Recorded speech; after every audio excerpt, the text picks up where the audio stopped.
Bonjour, Dongo, le conseiller, l'agripreneur et le promoteur agricole. Alors, on va maintenant terminer sur tout ce qu'on peut rencontrer comme difficulté en termes de maladies ou ravageurs qui peuvent attaquer nos différentes cultures. On va terminer avec le dernier ravageur qu'on peut rencontrer qui est le vent. Le vent en agriculture semble aussi un problème par moment, surtout en période pluvieuse ou de fort orage dans nos différentes plantations, dans nos différentes villes et dans nos différentes régions, pardon. Le plus souvent, nos plants d'EVA succombent en grande quantité. Donc, c'est un obstacle aussi dans la réalisation de l'EVA-culture. C'est très important aussi de souligner parce que nous ne pensons pas que les maladies, c'est ceux-là qui viennent, ce sont les êtres vivants qui viennent nous attaquer, parfois les parasites viennent nous attaquer, mais tout ce qui peut ravager notre culture, il faut prendre ça en compte pour tenter de l'éviter s'il le faut et prendre les précautions s'il le faut. Pour le faire, c'est très important. Alors, qu'est-ce qui peut poser le problème? Bien évidemment. Et le plus souvent, c'est la sensibilité des clowns. Il y a des clowns qui sont très sensibles, très sensibles. Et du coup, ils ne résistent pas au vent. Et le plus souvent, vous allez voir beaucoup de pertes lorsqu'il y a des orages. Il y a aussi effectivement des clairières dues à des maladies, le plus souvent qu'on rencontre souvent dans la plantation. Et lorsque vous avez des clairières et que vous ne prenez pas soin, en réalité, d'essayer de les remplacer à temps et pour que vos champs soient homogènes, il y a des trous quand le vent peut rentrer et avoir la force pour se déployer, bien évidemment, beaucoup de pieds vont succomber. Donc c'est pourquoi il est important, et lorsque vous avez déjà des pieds qui sont déjà à remplacer, faites-le pendant qu'il est temps. Lorsque vous prenez vos EVA, vous achetez votre EVA, on vous conseille toujours d'avoir une marge d'erreur de 10%. C'est pour les remplacements probables éventuels qui peuvent arriver. Donc c'est très important lorsque vous êtes en train de planter votre plant, de mettre quelques cultures en jauge. Vous pouvez mettre quelques sachets en jauge, bien sûr. Voilà, et du coup, vous savez que vous avez mis ça en jauge, vous allez voir qu'à un moment donné, vous pouvez utiliser cela pour créer, bien pour remplacer votre pied qui sont endommagés, malades ou qui ont succombé aux différentes maladies. Voilà. Maintenant, il y a aussi la mauvaise densification, effectivement, comme je viens de le dire, de la plantation. Lorsque la densité n'est pas respectée dans la plantation, le plus souvent on peut rencontrer ce genre de problème aussi également. Donc il est bon de savoir que lorsque la densité n'est pas vraiment respectée, on a des problèmes qu'on peut rencontrer. Alors, lorsque on est en face d'un problème de vent, le plus souvent on peut voir des casses des arbres au niveau des troncs. Sur le matin, on arrive dans le champ, on voit qu'il y a des casses au niveau du tronc. Voilà, parfois ce n'est pas cassé, ce sont des branches qui sont tombées.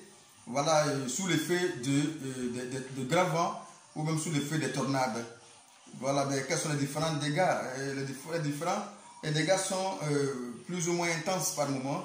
On a souvent des pertes d'arbres élevées, d'où on va facilement diminuer le rendement. Parce que vous savez que c'est le nombre de pieds à l'hectare qui fait 1 hectare. Alors si je devrais avoir 555 pieds à l'hectare et que je me retrouve avec 400 pieds, je n'ai plus 1 hectare, mais j'ai une superficie d'1 hectare malheureusement qui est restée immobilisée maintenant. Donc la seule chose qu'il faut faire, c'est d'éviter que ces surfaces-là soient immobilisées pour rien. Il faut l'exploiter au maximum possible et avoir le nombre de plants qu'il faut à l'hectare. Je pense que cela va vous permettre effectivement de rentabiliser votre culture. Alors, c'est bien évidemment, le vent a une incidence quand même moyenne au niveau de votre culture. Donc, c'est quand même pas trop élevé.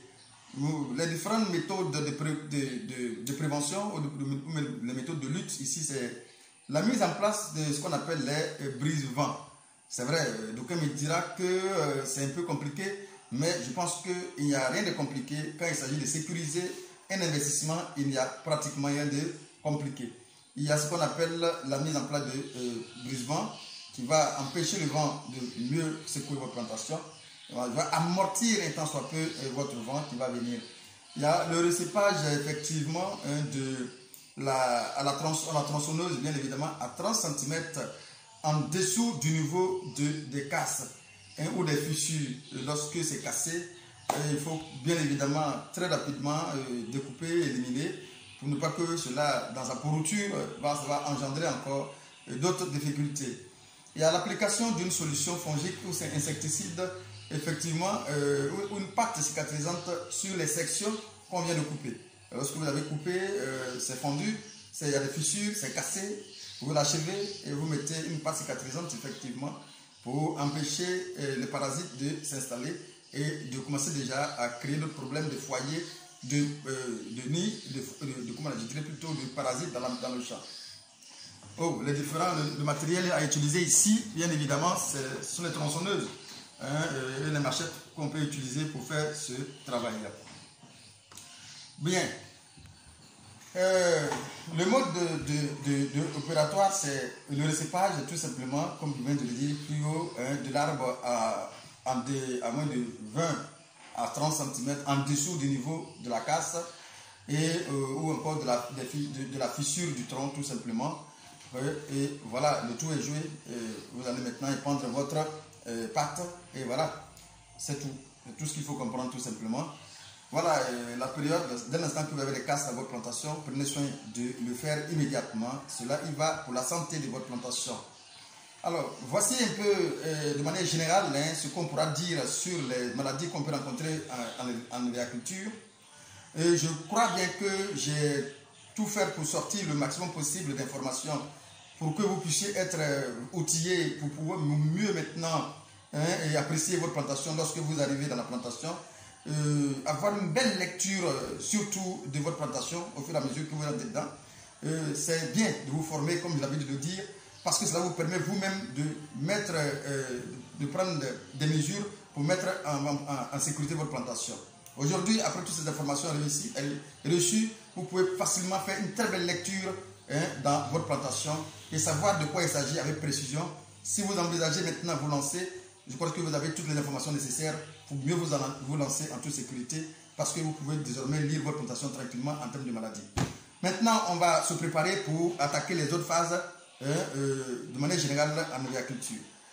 Faites-en bon usage et à bientôt pour la suite de la formation sur l'agriculture de manière générale. À bientôt et merci.